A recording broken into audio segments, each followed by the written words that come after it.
the book that you just wrote, The Plant Paradox, that is, by the way, congratulations, #2 in the New York Times list. Thank you very much. That's awesome. Congratulations, and I hope those of you who have gotten the book have enjoyed it so far, and those of you who have not, I urge you to get it.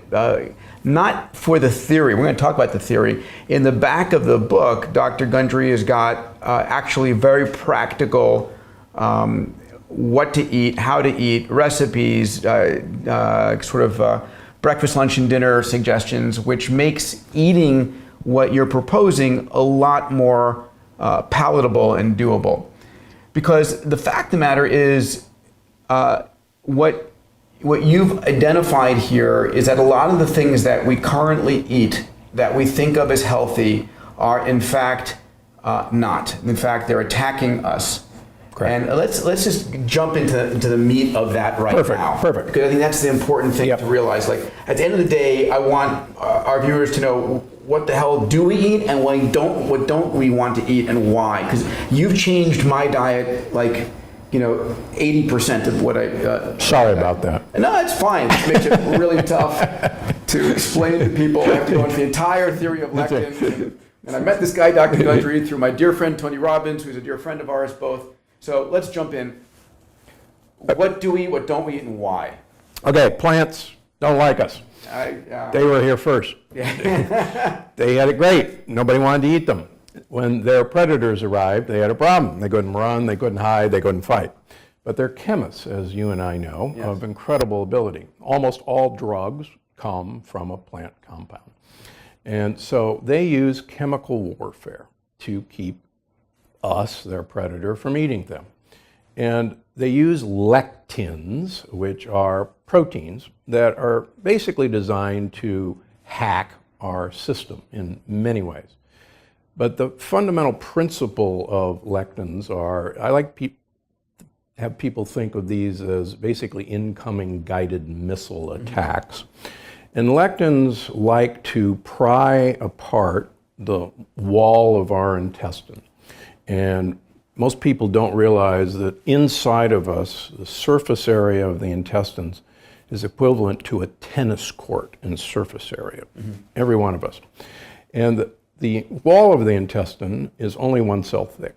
And the cells are all held together by little tight junctions, like kids playing Red Rover, Red Rover. And lectins actually flip a switch and pop these tight junctions apart. And then lectins, which are a foreign protein, get through the wall of our gut, but they also take with them, what we talk about in the book, are bacterial particles, cell walls, called lipopolysaccharides. Right. They're abbreviated LPSs. And you're bringing back very ancient memories from medical school. So I don't swear, but I call them little pieces of shit in the book because that's actually what they are. And so if you want to think about our immune system is the border patrol on the other side of our gut. And when foreign proteins, aliens, come across our border, our immune system goes, oh my gosh, the illegal aliens have crossed the border, we're under attack, we should scramble the fighter jets, we should go to threat level 5, and wherever we see any protein that looks like a lectin or a little piece of shit, we should open fire and ask questions later. The idea is to create inflammation, and inflammation makes an animal feel lousy or not thrive. And that's how plants win. So at the end of the day, we know one of these lectins, the whole society has gone on a gluten-free diet because you have this, I've got gluten intolerance, everybody talks about gluten intolerance and so forth, and that's just one of the minor lectins, if you would. Correct. Right? Yeah. And we don't talk about all the other lectins that potentially could be hitting you. Right. So why did gluten get such a special showing? Well, I think there's a couple of things. It truly is a lectin, and there are 2 to 5% of people who clearly carry genes for gluten intolerance, for celiac disease, the extreme form of gluten intolerance. But let me just add, if you take people with celiac disease and put them on a gluten-free diet, and they're saints, and rebiopsy their intestines 2 years later, 83% of them will still have celiac disease even though they're eating gluten-free. So that actually proves that gluten is just one little piece of this puzzle. And what I try to convince people is that most people who are eating a gluten-free diet are eating a heavy lectin-laden diet. So give me the top 5 or 10 things that contain lectins that I used to be eating and all of you are eating that you don't realize you're eating. So where are lectins prevalent in the diet? So all grains have lectins, whether they're healthy grains. One of the things that's happened to us in the last 50 years is we have actually bought hook, line, and sinker the idea of whole grain goodness. Yeah. We've always thrown the haul away from grains. We, believe it or not, have been trying to make bread white for 10,000 years, and only the poor people got the brown bread. The French eat white baguettes. The Italians eat white pasta. Can you imagine an Italian eating whole wheat pasta? I mean, it's just, that's crazy. So because grains. we've been getting rid of the lectins in grains. Now, the other is beans. Beans are a modern food as well. That pissed me off, man. I was like, I had gone vegan, I was like being a vegetarian, and then all of a sudden, I was getting my protein from beans, I was so proud, and then boom. I mean, you're absolutely right. Beans are really heavy in lectins. Yeah. And unfortunately, you can soak beans and get some of the lectins out, and you can cook beans and get some of the lectins out, but they're still heavy in lectins. The only way to get it out is a pressure cooker. And I was doing a podcast yesterday with a vegan chef who has a best-selling book, and she wanted me on her podcast, and she decided to go on the Plant Paradox program and to test it out. Yeah. And so she has been on it for about a month. And she says, okay, I'm going to start this podcast because I did this to prove you wrong, because I'm a thriving vegan and I chose vegan for lots of reasons. But she said, you're right. She said, I can't believe how much better I feel following your vegan diet. There's a vegan version in the book. There's a vegetarian version in the book. She said, you took away what I thought every vegan had to eat to be healthy. And when I took those out of my diet, she said, you're right. I hate to admit it, but I'm here on the podcast telling you were right. And this is actually the response I get from almost every human being, including myself. So grains? Okay, grains and beans. And beans. And then And American plants. American plants. So this is interesting, right? I love this. Again, it's about logic, right?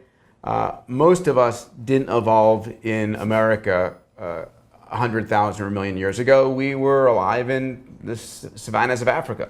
Yeah, we all came from Africa. Yeah. And none of us from America are from America. We're from Europe, Asia, or Africa. Yeah. So none of us have ever encountered an American plant. Or our genomics didn't encounter it. Correct. Yeah. Or our microbiome. Or our microbiome, yeah. Until 500 years ago, when Columbus started trade. Well, there are the American Indians watching who probably... But they're Asian, no offense. over across the... You came here about 11,000 years ago, so we're all from somewhere else. Sorry about that. And we're all originally from Africa. Yes, agreed. So our genomics evolved for a non-American plant diet. And so what are the American plants that we are eating that we shouldn't be? So the two beans that are peanuts and cashews, they're beans, they're not nuts, they're American. Peanuts are some of the most deadly foods ever found. The nightshade family, potatoes, eggplant, peppers, tomatoes, and goji berries. Goji berries are American. They were called the wolfberry. They were taken to China in trade, and they grew extremely well. So these are all nightshades. And the sad thing is, in general, the peels and the seeds have the lectins. And Italians, as you probably know, traditionally peel and de-seed their tomatoes before you make sauce. And my mother's mother was French, and she taught my mother to always peel and de-seed a tomato before we ate them. And because that's where the lectins are. Because that's where the lectins are, and they were removing them. Yeah. The same way with peppers. You'll never open a glass jar of Italian bell peppers and see peels and seeds, because they're gone. The Southwest American Indians always char and de-seed their peppers before they grind them into chili powder or eat them. You'll never open a can of green chilies and see peels and seeds, because they've been removed. Interesting. So traditional cultures have dealt with lectins, and we've kind of forgotten all that. And it's fascinating. They dealt with it not by knowing the molecular biology, but by trial and error. Yeah, they knew how it made them feel. Yeah. In fact, there's the old joke that no sane individual would ever take a second bite of a jalapeno pepper. And if you think about it from a plant standpoint, the plant's going, what do I have to do to stop you eating my babies? Yeah. So, so in the book, you talk about and I remember when I first met, you were so kind to spend a couple hours and made my life very easy by having these are things you can eat, and these are things you shouldn't eat. And it changed where I shop, it changed what I eat, it changed everything.